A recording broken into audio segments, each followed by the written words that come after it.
अस्सलाम वालेकुम। ये है हमारे पास ई कैट 2016 फिजिक्स पोर्शन। हम कोशिश करेंगे यहाँ से एमसीक्यू से कुछ सीखने की कोशिश करेंगे।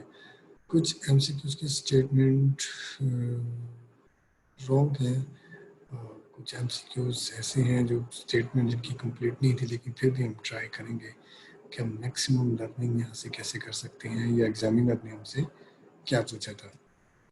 Question number 1 है an astronaut in space comes to know an explosion of a nearby planet. The astronaut came to know about the explosion because अब सबसे पहले ज़रूरी होता है कि हमसे उसके स्टेटमेंट के बारे में हमें पता कि यहाँ एक्चुअली पूछा क्या गया है। तो यहाँ पर एक बेसिक कंसेप्ट डिस्कस हो रहा है, वो ये क्या है, स्पेस की बात हो रही है। तो यहाँ पर कीवर्ड जो है, जैसा कि हमने 2015 में डिस्कस किया था, हर एमसीक्यूज की स्टेटमेंट में एक कीवर्ड होता है और यहाँ पर है स्पेस। स्पेस यानी स्पेस का हमें अंदाज़ा हो जाएगा कि स्पेस में आवाज़ ट्रेवल नहीं करती, ठीक है। इन वैक्यूम जो हमारा साउंड है, साउंड नहीं ट्रेवल करता। Speed of sound in vacuum is 0। पिछले 2015 का एमसीक्यूज था, ठीक है। अच्छा, यहाँ ऑप्शन ही है कि वो सिर्फ explosion, the astronaut saw, heard and felt, तीनों चीज़ उसने पूछा कि वो देखेगा भी, सुनेगा भी और महसूस भी करेगा। क्या ये ऑप्शन ठीक है? दूसरी ऑप्शन है the astronaut only saw the explosion. तीसरा है astronaut only heard the explosion. और डेल्टा है the astronauts both saw and heard the explosion, कि वो देखेगा भी और सुनेगा भी। तो यहाँ पर हमें नज़र आ रहा है कि सिर्फ ऑप्शन बी जो है ट्रू है, क्योंकि वो सिर्फ देख सकेगा और उसको सुनाई नहीं देगा। यहाँ बेसिक ये कंसेप्ट था। नेक्स्ट एमसीक्यूज है, ये पिछले पिछले 2015 में भी था। सिंपल एमसीक्यूज है, इसमें कोई ऐसी बात नहीं है। इनपुट इकट्ठा कर दिया और जब भी आप इनपुट सिंगल बना देते हैं, हमारे पास ये क्या बन जाता है, that is only a NAND gate. ये हमारा क्या बन जाता है, एक नैंड गेट बन जाता है, और सॉरी एक नॉट गेट बन जाता है। नॉट, जब नैंड की दोनों इनपुट को आपस में मिला दें तो हमारे पास एक सिंपली नॉट गेट बन जाता है। अगर इस साइड में मैंने रखी हुई है x और इस साइड पे मैंने रखा y, तो y will be inverted of x। ये इसका आसान आंसर है, y is inverted of the x। y is inverted of the x, ये इसका ऑप्शन है। कहीं यहाँ पर डेल्टा लगा हुआ है, तो लेकिन एक्चुअल आंसर इसका बनता है y is equal to x bar, क्योंकि x इनपुट है। इनपुट साइड को इन्वर्टेड होनी है, आउटपुट साइड नहीं, ठीक है। तो ये कई लोगों ने यहाँ पर मिस्टेक भी की हुई है। नेक्स्ट हमारे पास एमसीक्यूज है एंड दैट इज, अब ये बिल्कुल पीछे वाला एमसीक्यूज है। पिछले इंडक्टर थे, इंडक्टर जो है रेजिस्टेंस की तरह था। कैपेसिटर में क्या होता है, जब सीरीज में होगा तो फिर क्या हो जाएगा, सी बाय एन, और जब पैरेलल में हो जाएगा फिर क्या हो जाएगा, एन सी। कैपेसिटर सीरीज में C1 C2 पैरेलल में ऐड होते होते हैं C1 C2 C3, और सीरीज में जैसे लगते हैं जैसे हमारे रेजिस्टर और इंडक्टर पैरेलल। तो ये यहाँ पर है, उसने यहाँ पर ये नहीं कहा कि भाई सबको इकट्ठा यूज़ करो। एक ही एमसीक्यूज है, पहले पिछले साल इंडक्टर दिया था, इस साल उसने कैपेसिटर दे दिया। तो 15 कैपेसिटर इन सीरीज, तो अगर 15 में 15 डिवाइडेड बाय 15, एक की वैल्यू 15 है और 15 नंबर से डिवाइड कर दें तो ऑप्शन सी हमारे पास आ जाएगा। बेशक 20 है, 5 को हमने क्या कर दिया, इग्नोर, ठीक है। ऑप्शन सी इसका आंसर होगा, ऑप्शन सी।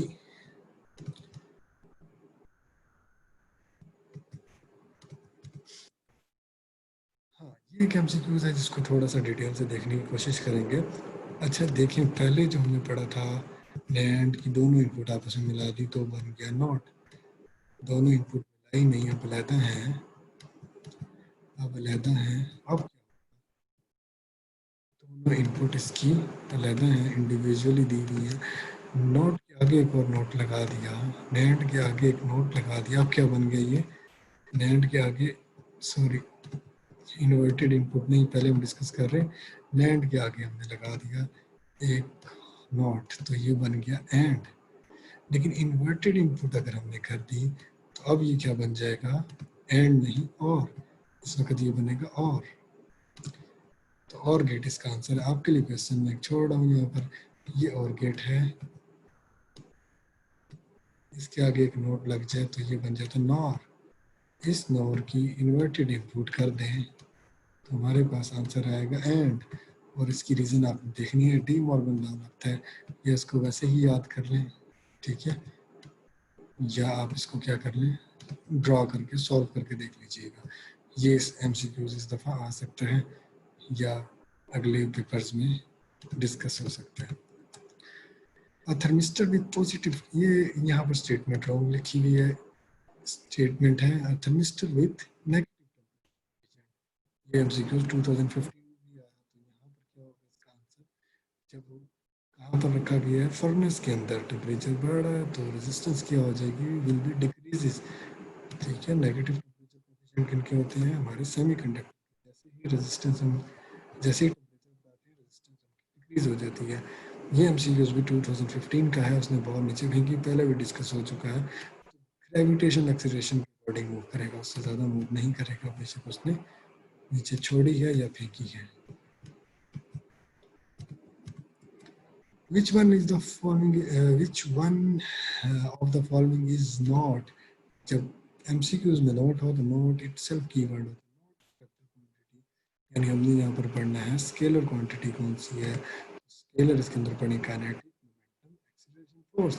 सिर्फ काइनेटिक ऑप्शन ए नहीं लगा देनी, सी डी में बहुत भी हो सकता है, तो ऑप्शन ए काइनेटिक एनर्जी, बाकी सारे वेक्टर हैं। हाँ, ये MCQs भी पहले डिस्कस हो चुका है, बड़ा सिंपल सा MCQs है, तो इसको थोड़ा मुश्किल ही बनाया गया था। मैंने आपको पिछले उसमें वीडियो में भी कहा था कि देखो दो एंड हैं, उसको क्लैम्प कर दिया गया, तो हमारे पास जो बनी है पहली वेवलेंथ जो बनी है λ/2, क्योंकि दो एंड, दो नोड और एंटी नोड के दरमियान जो डिफरेंस होता है, या दो कंसेप्टिव नोड के दरमियान जो पाथ डिफरेंस होता है λ/2 का होता है। यहाँ से अगर हम देखें वेवलेंथ जो हमारी निकलती है वो आ जाती है λ is equal to L, lambda is equal to 2L। अगर हमारी L जो है वो 2 मीटर है तो ये लैम्डा हमारा पहला कितना होगा 4, ठीक है। उसके बाद क्या, अगर मैंने इसको बीच में से भी क्लैम्प कर लिया, बीच में से भी कहीं इसको कर लिया, तो जहाँ पर मैंने इसे फिक्स किया वहाँ पर नोट, अब ये देखिए λ/2 ये और λ/2। नेक्स्ट मेरे पास जो है L is equal to lambda, तो नेक्स्ट मेरे पास आ गया L is equal to lambda. ये हमने बड़े डिटेल से डिस्कस किया था, तो ये 2 आ जाएगा। उसके बाद क्या आ जाएगा, उसके बाद एक और जगह से हमने फिक्स कर दिया इसको, तो ये λ/2 λ/2 λ/2, तो ये होगी हमारी 3 λ/2, ये हमारी टोटल लेंथ होगी 3 λ/2, ठीक है। और यहाँ से अगर हम लैम्डा निकालें, lambda is equal to 2/3L। अब जब 2/3 करेंगे और इसमें L की जगह हम 2 पुट करेंगे तो हमारे पास आंसर आ जाएगा 1.33। अब अगर मैं आपको कहूँ कि हमारे पास एक ओपन ऑर्गन पाइप है, क्लोज ऑर्गन पाइप है, और उनकी दोनों की लेंथ जो है वो 2 मीटर है, अब मुझे निकाल के दें उनकी हाईएस्ट वेवलेंथ। तो जैसे जैसे वेवलेंथ बढ़ेगी और जैसे जैसे उसके जो है फिक्स पॉइंट बढ़ेंगे, नोड और एंटी नोड बढ़ेंगे, या आप यूँ कह लें कि फ्रीक्वेंसी जैसे जैसे बढ़ेगी, क्योंकि F1 F2 F3 की मल्टीपल होती हैं आपको पता है, वैसे वैसे वेवलेंथ उनकी कम होती जाएगी, तो शुरू वाली ही ज़्यादा होगी। अगर आपसे वो पूछता है कि लॉन्गेस्ट और मैक्सिमम कौन सी होगी, वो फर्स्ट वाली। ये एक MCQs था, ये जो कि बड़ा है, इसको समझने की ज़रूरत है कि 5 हैं, हमने इसको डिफाइन किया है, इसको हमने ले लिया है सेंटर, ठीक है। 2 हम कहते हैं इस साइड पे है और 2 हम कहते हैं इस साइड पे है। अब यहाँ पे देखिए ये जो बना रहा है that is anti clockwise star, sorry clockwise star, और ये भी क्लॉकवाइज स्टार। एक टॉर्क हमें यहाँ पर लगाना है, वो होगा एंटी क्लॉकवाइज स्टार। हमें clockwise is equal to anti clockwise करना है। तो यहाँ आप देख रहे हैं 5 जो है बड़ा है, इसके ऊपर 5 × 2 और हमने क्या देखना, ऐड करना, इसके अंदर कौन सा हो जाएगा 2 मल्टीप्लाई बाय 1, क्योंकि इसकी पोजीशन डिफरेंस जो है इसका 1 है, और इसके अंदर हम इज इक्वल टू करेंगे 6, क्योंकि हमने 6 न्यूटन की फोर्स है।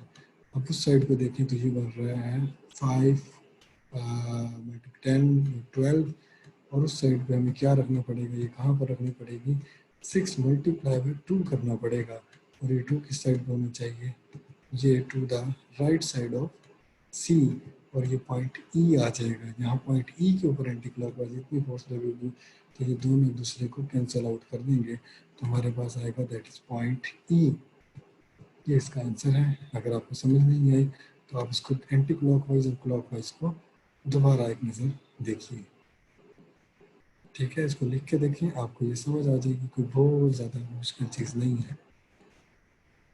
ये भी एक क्वेश्चन है जो बड़ा क्रिटिकल सा था, ठीक है। इसके अंदर क्या आपको पता है भाई, लॉन्गेस्ट जो रेंज है वो कहाँ पर है, 45, लॉन्गेस्ट रेंज है वो 45 है।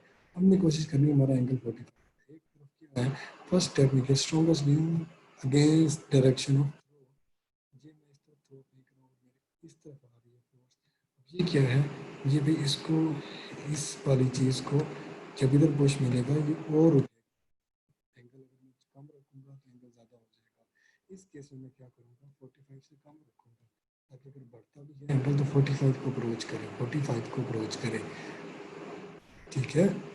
When the wind is against the direction of throw, तो उस वक्त हमें क्या करना है, कोशिश करना है लेस देन 45 हो, 45 से कम रखूंगा ताकि बढ़े तो 45 को अप्रोच करे। ऑप्शन बी बनती है इसकी। दूसरी वाली भी देख लेते हैं, उस केस में क्या है, उसमें है भाई strong wind against the direction of force, अब मैं थ्रो, अब मैंने इस तरफ थ्रो फेंक रहा हूँ और इसी तरफ फोर्स लग रही है, अब क्या है, अब एंगल को नीचे कर देगी, एंगल डिक्रीज कर देगी। अब मैं कोशिश करूँगा कि मैं 45 से ज़्यादा पे फेंकूँ ताकि जब विंड आए वो उसको 45 पे अप्रोच कराए, तो मोर देन 45 ये वाली ऑप्शन है।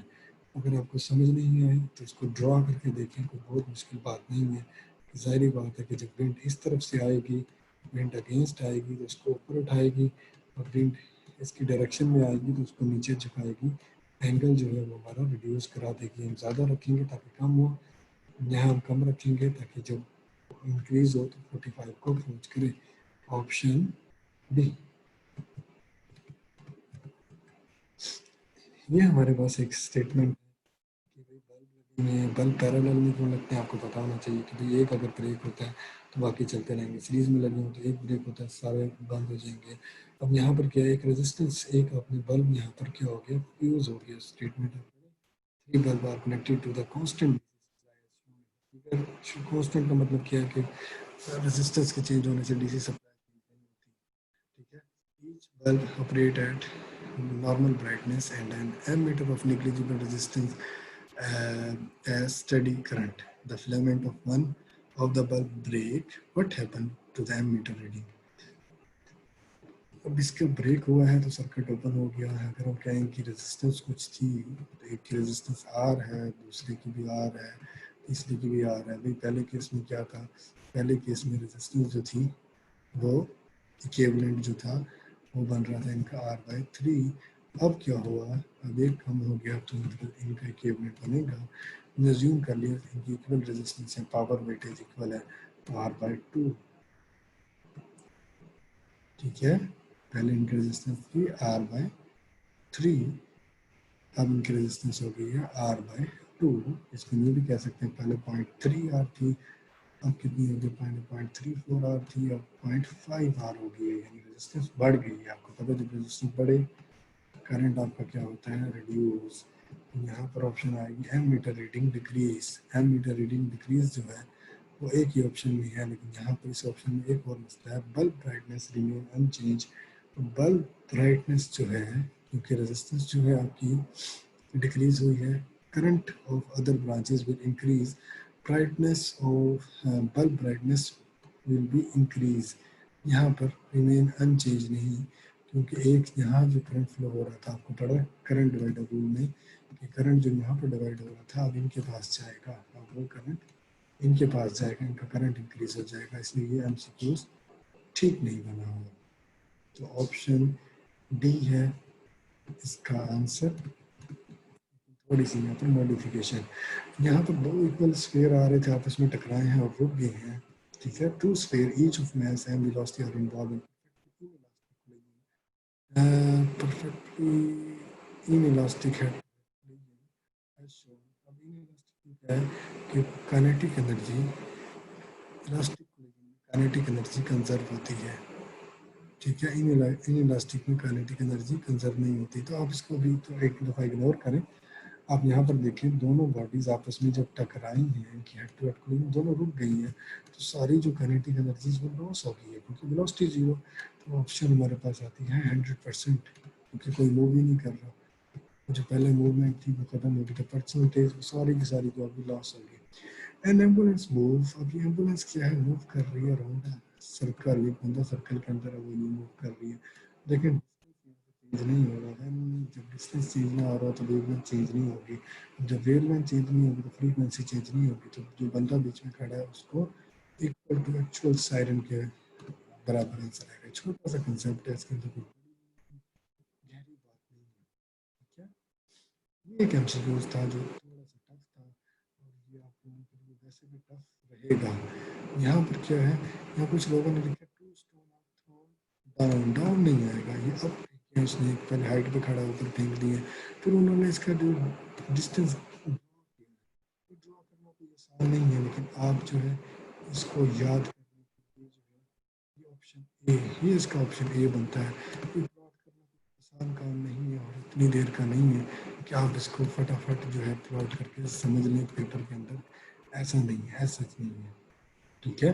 आपको पता है कि जब एक बॉडी फेंकी जाए नीचे से ऊपर तो उसका ग्राफ क्या बनता है, वो आपसे ये क्वेश्चन, ये प्लॉट ड्रॉ भी हो जाता है और ये बनता भी है, ये भी है, ठीक है।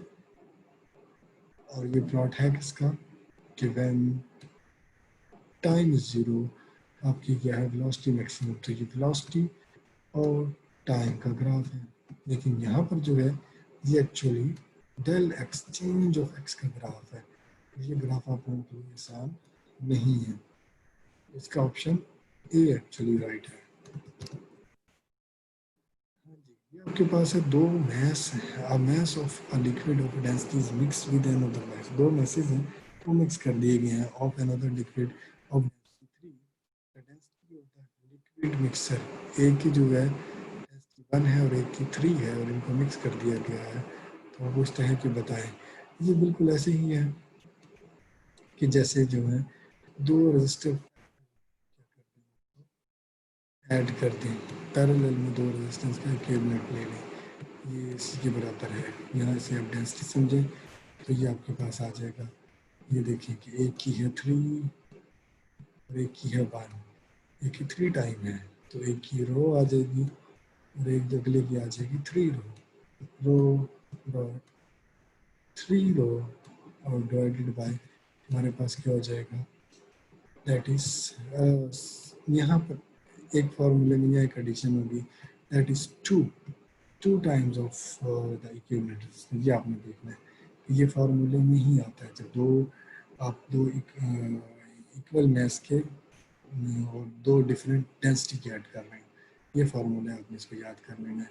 ये डेंसिटी जो मिक्स है, टी मिक्स रो मिक्स, ये उसका फार्मूला आ जाएगा। यहाँ पर एक ऑप्शन आएगा 2, और ये ड्राइव करना इतना मुश्किल नहीं है, आप अगर इसे याद कर लें तो ये आपको फ्यूचर में भी फ़ायदा देगा, ठीक है। ओके, यहाँ पर है इसके साथ 2 मल्टीप्लाई हो रहा है, 2 और नीचे क्या आ रहा है, that is 4 and that is row. अब ये रो स्क्वेयर है तो ये क्या हो जाएगा, एक रो के साथ कैंसिल हो जाएगा और हमारे पास आ जाएगा 6/4, दैट इज 3/2 रो। ये भी इतना मुश्किल नहीं है, अगर आपको ये फार्मूला याद रह जाए, आपको ये फार्मूला पता हो, जब भी दो इक्वल मैसेज जो हैं लेकिन different density, like let's suppose आप दूध और पानी को जब आप क्या कर रहे हैं, मिक्स कर रहे हैं, तो आपके पास ये सूरत बनेगी, ठीक है। तो आपने इसको ऐसे देख लेना है, ये पेंडुलम है और इसकी जो है हमारे पास क्या है, हमने निकालनी है जी। जी अगर यहाँ से आपने निकालना, जी का फॉर्मूला बन जाएगा टी स्क्वेयर, अगर हम इस साइड का स्क्वेयर ले लें एल ओवर जी यहाँ पर अभी टी स्क्वायर, ठीक है। अब आपने इसको जी लेना है तो एल, ओके, इसको कंप्लीट मैं आपको लिख के दिखा देता हूँ, कोई बड़ी बात नहीं है। T is equal to 2 by L over G. थोड़ा सा लिखना यहाँ पर मुश्किल होता है, एल ओवर जी। अब अंडर रूट है, आप एक करें अंडर रूट का आप स्क्वायर लेंगे तो आपके पास ये बन जाएगा जी, जो बन जाएगा आपके पास 2 पाई। यहाँ पर इग्नोर हो जाएगा क्योंकि हम यहाँ पर सिर्फ परसेंटेज एरर को डील कर रहे हैं। यहाँ पर आपके पास आ जाएगा that is L over T square. तो आपने ये क्या है, दैट इज इनके परसेंटेज अनसर्टेनिटीज आपने करनी है। आपको पता है कि in division and multiplication percentage uncertainty will be added. अब ये है 0.10 cm, इसकी जो मेजर्ड वैल्यू है। अब ये थोड़ा सा ई के ड्रामे के लिए मुश्किल होगा 10, लेकिन इतना क्योंकि हम इसको एफ में छोड़ देते हैं, वो है हमारे पास 1 mm का 0.1 cm बनता है, ठीक है। जब हम इसका परसेंटेज लेते होते हैं, ये लिखने का इसका स्टाइल है, ठीक है। जब हम परसेंटेज लेते हैं तो 0.1 डिवाइडेड बाई 10 मल्टीप्लाई बाई 100, और ये हमारे पास जो है आंसर आ जाएगा हमारे पास, that is 1%, that is 1%। L जो है वो हमारे पास आ जाएगा 1%, एल हमारे पास आ गया 1%। और जो टी है, टी भी 1/100 मल्टीप्लाई बाई 100, 100 सेकेंड इसकी एक्यूरेसी है 1/100। एक ऑक्सीडेशन में 1/100, 100 के साथ मल्टीप्लाई हुआ तो टी भी जो हमारे पास 1% आ गया। अब जब यहाँ पर स्क्वेयर आ रहा हो, जब यहाँ पर स्क्वेयर आ रहा हो तो स्क्वेयर पावर में क्या होता है, ये ऊपर आके एडिट हो जाएंगे और ये हो जाएगा डेल एल प्लस, शायद आपको थोड़ा सा मुश्किल लग रहा हो तो, लेकिन इसको जो है आपको करना पड़ेगा, ये कोई बड़ी मुश्किल बात नहीं है। 1+2, जी हमारे पास approximately 3%, option A, option A approximately 3% ये हमारे पास है। ये एक ऐसा एमसीक्यूज था यानी जो आपको थोड़ा सा टफ लगता है, लग सकता होगा, ठीक है। ये आपके लिए कदरे आसान होगा, क्यों, उसने कहा in experiment uncertainty in the value of resistor is 2%, R की जो है वो 2% है, और further most uncertainty potential difference B की जो है 1%, पावर में कितनी होगी आपको पता है, P is equal to V square by R, V square by R. ये क्या है, ये भी डिवीजन है तो percentage uncertainty will be added, power में आ जाएगी 2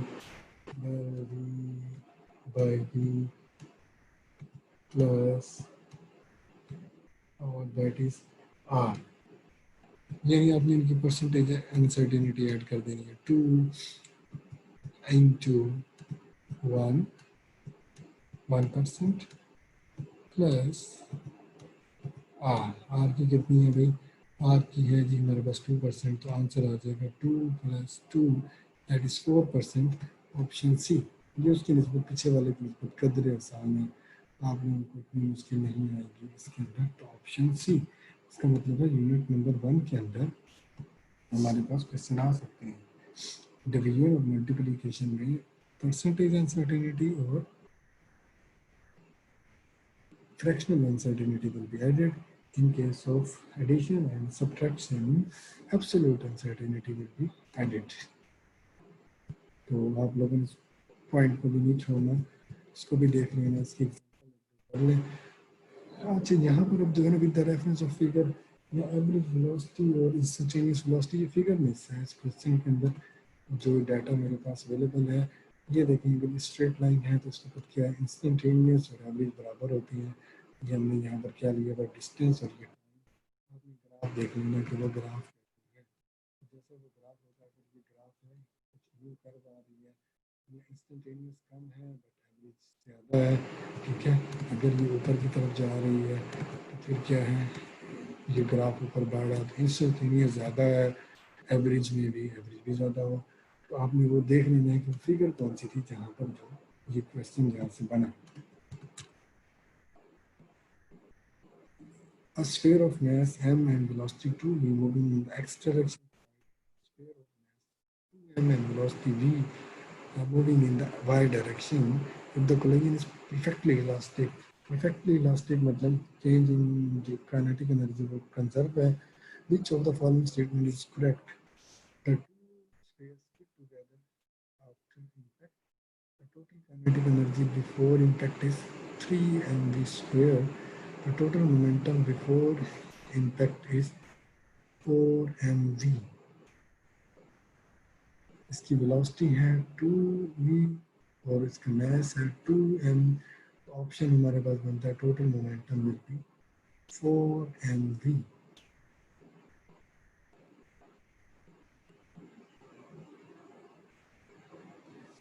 एक का हमारे पास है मास m और उसके पास हमारी वेलोसिटी है उसकी 2v, तो ये टोटल हमारा बना 2mv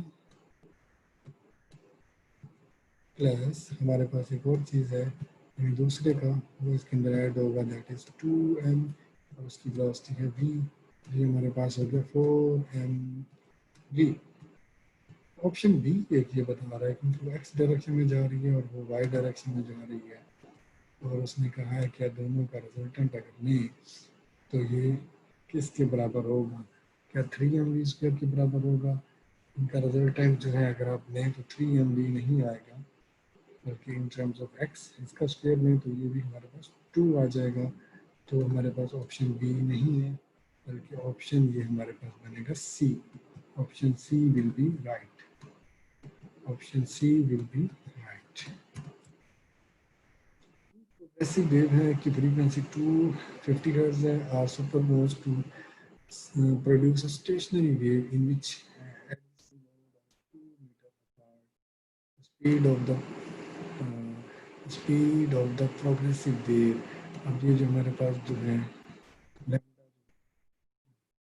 adjacent nodes lambda by 2 will be 2 meter, lambda by 2 will be 2 meter, lambda will be 4 meter and 4 ये मीटर हमारे पास आ गया.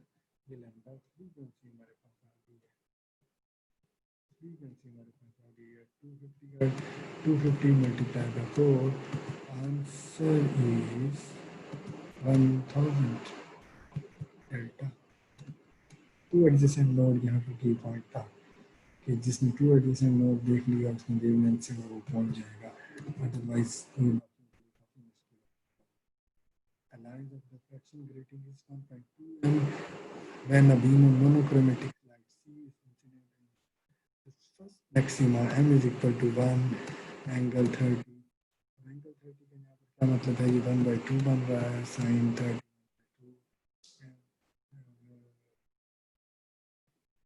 m lambda is equal to d sin theta. उसने वेवलेंथ पूछी है d sin theta. d यहाँ 1.2 बन रहा है 1.2 यानी 12 ऑलमोस्ट.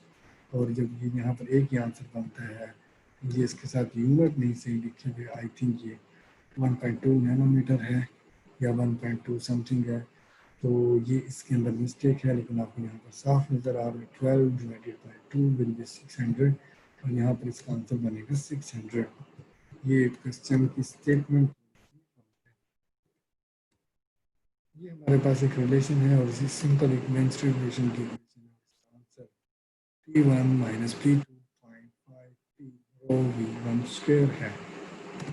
इसको सिर्फ कंफ्यूज करने के लिए दिया हुआ और ऐसे जिसके अंदर कोई बात नहीं. मैंने white light is diffraction grating of an angle normal to grating starting at the normal to the grating 0. The order of red, green and blue light ये किस तरह जाएंगी जिस तरह इनकी शेप बनती है जैसे कि ये विजिबल रीजन के अंदर है. पहले है वायलेट फिर है blue and at the end है रेड. ऑप्शन यहाँ पर सिर्फ डी बनता है. पहले ब्लू फिर ग्रीन फिर रेड और इसके अलावा जो है ये विजिबल रीजन नहीं अकॉर्डिंग नहीं है उसके अकॉर्डिंग इनकी प्लेसमेंट नहीं है तो ये अपने आप को बिल्कुल वैसे ही प्लेस करेगी. Monochromatic light of wavelength 1 in vacuum is incident on the surface of a glass of an angle 1. Assuming the refractive index of glass is यहाँ पर कोई कंसेप्ट नहीं है कोई बड़ी बात नहीं है. आपको पता है refractive index V vacuum divided V medium ये डायरेक्टली प्रोपोर्शनल है आपकी वेवलेंथ के, ठीक है, क्योंकि फ्रीक्वेंसी जो है लाइट की वो कांस्टेंट रहेगी, v is equal to F lambda. तो फ्रीक्वेंसी चेंज नहीं होगी तो v जो है, अब इसको म्यू भी कर सकते हैं, lambda vacuum divided by lambda medium. तो लेमडा वैक्यूम 1 है तो लेमडा मीडियम 1.5 है, तो 1 डिवाइडेड बाय 1.5, ये आपका आ जाएगा refractive index. Option A, option इसका ए ऑप्शन इसका ठीक है। ये भी बड़ा सिंपल सा क्वेश्चन था, इसके अंदर कुछ भी बड़ी बात नहीं थी, ठीक है। उम्मीद है कि यहाँ जो मेजर पॉइंट थे वो आपको समझ आ गए होंगे। ये हॉट समर है और इसके अंदर यहाँ पर यूज़ किया गया है कि भाई एक एसी के केस में क्या होगा, यहाँ पर चार्ल्स ऑफ बॉयल्स लॉ लिखा, यहाँ पूछा गया कि एसी गर्म था, पंखा एसी जो है ऑन कर दिया, छत का टेम्परेचर और फ्लोर का टेम्परेचर क्या होगा। तो एसी की जो वर्किंग है वो कैसे है कि ये गैस को जो है एयर को कंप्रेस करता है। कंप्रेस कैसे, एयर को बाहर इनहेल करके बाहर की तरफ निकालता है। तो जनरल गैस इक्वेशन के ऊपर ये वर्क करता होता है और इसकी रीज़न यहाँ पर है option C, T1 is greater than T2 according to the Boyle's law. अब ये बॉयल्स लॉ कैसे है, ये आपने सोच लेना है कि बॉयल्स लॉ ही क्यों, चार्ल्स लॉ क्यों नहीं, ये आपके जिम्मे काम है। एक छोटा सा एक और एमसीक्यू है, constant flowing in electrical component over a period of 5 seconds, the total charge flowing through the component duration is।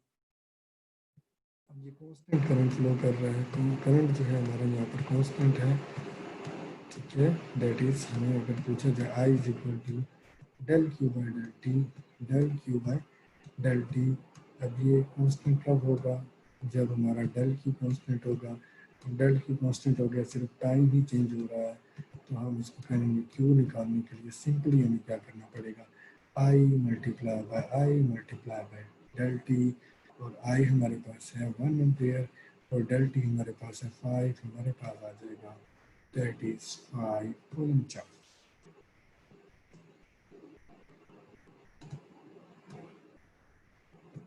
इसका एक और तरीका है, कांस्टेंट करंट 1 एम्पेयर का फ्लो कर रहा है, let's suppose that is 1 ampere and this is 5, और यहाँ पर एरिया अंडर द कर्व जो होगा हमारा बन जाएगा 1 मल्टीप्लाई बाय 5 दैट इज 5। एक और तरीका इसका ये है, क्योंकि एक अगला एमसीक्यू आ रहा है जो काफ़ी कदरे मुश्किल था, उसके अंदर एक बड़ा इंपॉर्टेंट कंसेप्ट था और वो किसी को शायद उस दौर में आया हो। अब ये दोबारा वही एमसीक्यू है जो चेंज हुआ है, करंट 0 से लेकर 5 तक गया है, लीनियरली गया है 0 से 5, और आपके पास टाइम है 5। अब आपने इसे और से समझना है, यहाँ इस साइड पर आई लिया हुआ है और इस साइड पे आपने लिया हुआ 5। अब इसको वैसे नहीं करना क्योंकि करंट हमारा कांस्टेंट नहीं है, करंट हमारा चेंज हो रहा है, इसका मतलब है देयर इज यहाँ पर क्यों नहीं बल्कि चेंजिंग करंट, चेंजिंग आपका चार्ज है। तो आपने क्या करना है, दैट इज़ 5, ये इसका हाइट है। आपको पता है कि एरिया अंडर द कर्व होता है product of I del T will be del Q. ये जो है इनका जो प्रोडक्ट जो होता है वो एरिया अंडर द कर्व होता है। एरिया क्या आ जाएगा, 5 multiply by 5 base into height, और ये राइट ट्राइंगल है 1/2। यहाँ हमारा जो इस आंसर बनेगा वो 12.5 कॉलम है, और ये बहुत ही कम लोगों ने इसको ठीक किया होगा, क्योंकि ये एक अजीब कंसेप्ट है, एक कंसेप्ट है ग्राफिकली। अगर जिसको ये बात तो पिछले वाला एमसी को समझ नहीं आया, उसको ये भी शायद ना समझ आए, लेकिन इतना मुश्किल नहीं है। और area under the curve is actually charge. I think ये आपको समझ आ गया होगा। कई लोगों ने इसको ऐसे किया कि 5 मल्टीप्लाई बाई 5 और 25 आंसर लगा दिया, 25 कॉलम मौजूद था, लेकिन इसका आंसर बनता है 12.5 कॉलम। आप अपना ख्याल रखिएगा, और जो एमसीक्यूज नहीं आए आपको हो सकता है जो समझ ना आए उन्हें ब्रेक करके रोक के उन्हें खुद लिख के सॉल्व करके देखिएगा।